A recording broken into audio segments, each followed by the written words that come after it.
안녕하세요. 오늘도 사연살롱을 찾아주셔서 감사합니다. 요즘 뉴스에 나오는 갑질 논란 보면서 뭐 저런 인간들이 다 있나 생각만 했지 그게 제 일이 될 거라고는 생각도 못했어요. 예비 시무의 이중성에 준비하던 결혼을 파혼하게 된 20대 후반 여자입니다.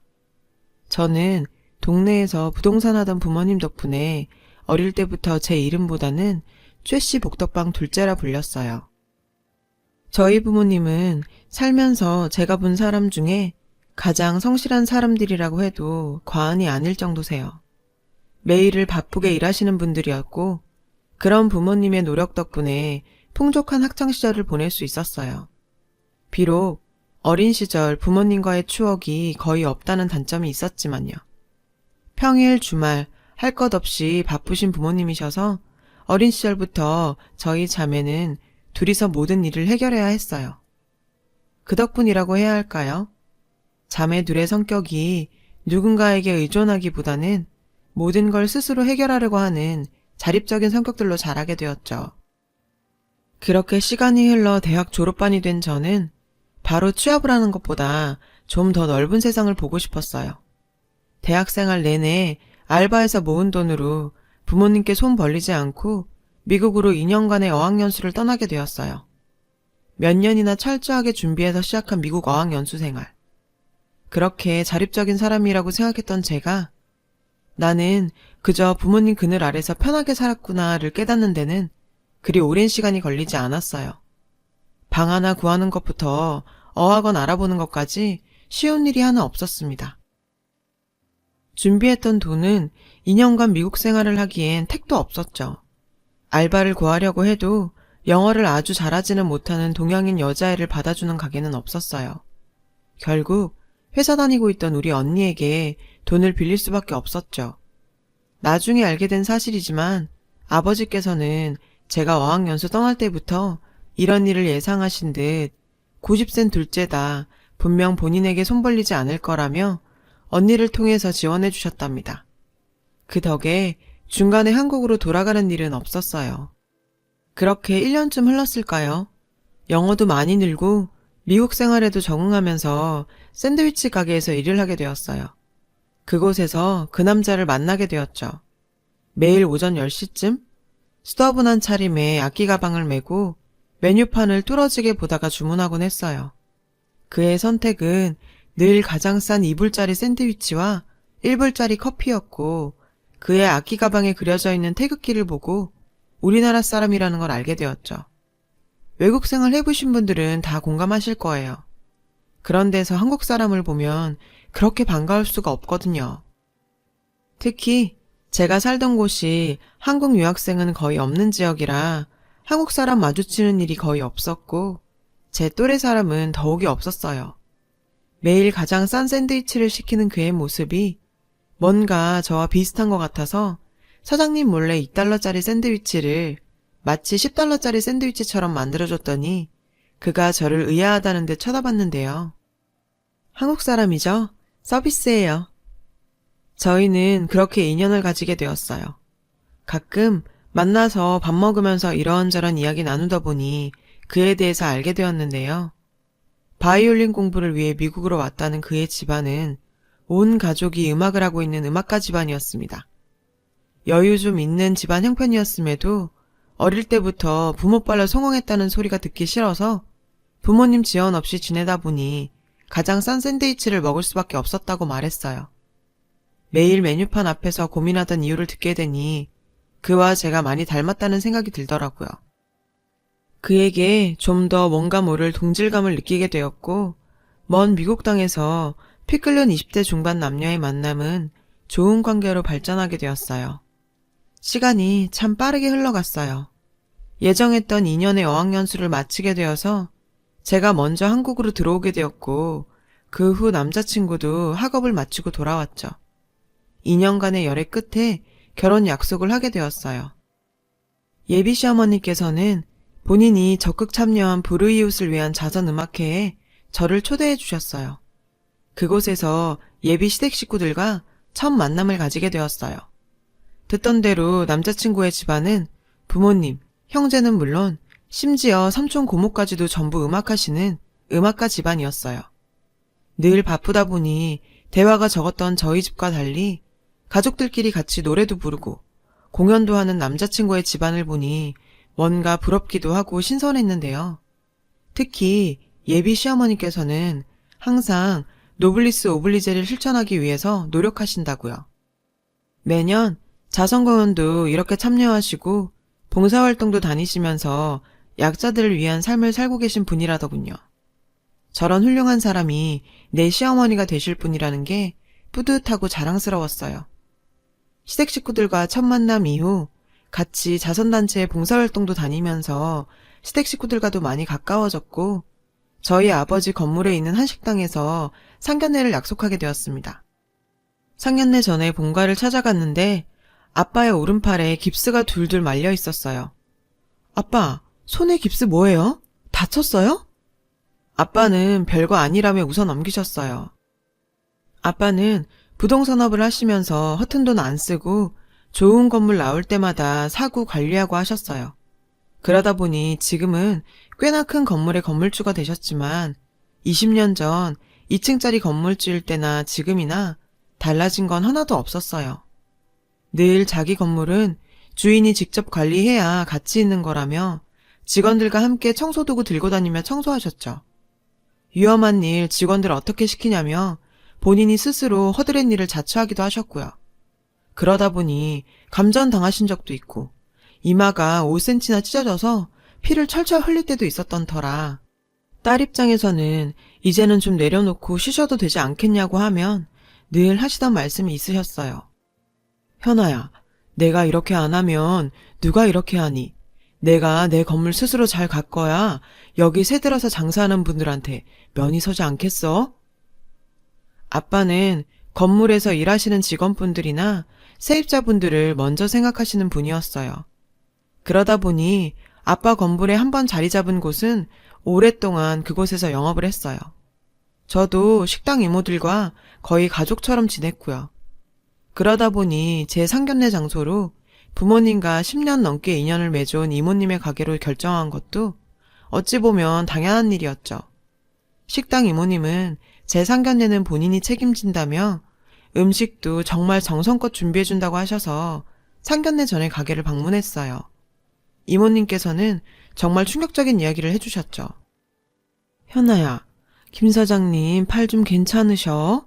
그때 보니 많이 다치신 것 같던데. 아, 지금은 많이 나으셨어요. 아무튼 저희 아빠도 참 그냥 좀 집에서 쉬시라니까 맨날 일하시다가 그렇게 다쳐오시고는. 에휴. 김 사장님이 말씀 안 하셨어? 그거 일하다 다친 게 아니고. 이모님의 말씀은 정말 충격적이었는데요. 아빠는 일하다가 다치신 게 아니라 건물에 있는 식당을 찾은 중년 아줌마가 로비에서 본인 구두에 껌이 붙었다며 청소하고 계시던 직원분을 불러서 폭언을 했답니다.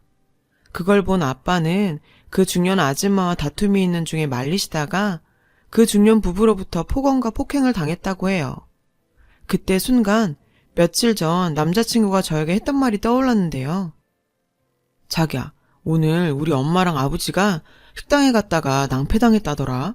엄마 구두에 껌 붙어서 항의했더니 거기 경비원이랑 청소부가 오히려 막 몰아붙였다고 하더라고. 에휴, 요즘엔 무슨 항의만 해도 갑질이라고 오히려 적반하장이니. 뭔가 불길한 기분이 들어서 당장 로비 CCTV를 확인했어요. 불길한 기분은 단지 기우가 아니었죠. CCTV 속 아빠는 비참하게 갑질당하고 계시던 청소하는 아저씨를 보고 중년 여성을 말리고 계셨고 그 여자가 바로 예비시모였는데요. 예비시모께서는 자신의 구두에 껌이 붙자 경비원을 불러서 폭언을 쏟아부었어요. 그걸 본 아빠는 말리는 과정에서 예비시모의 어깨를 잡게 되었고 그걸 가지고 예비시모는 본인이 폭행을 당했다고 난리가 났더라고요. 버러지 같은 청소부가 누구 몸에 손을 대냐며 폭언을 했고 예비 시아버지께서는 아빠를 내동댕이 치는 장면이었어요.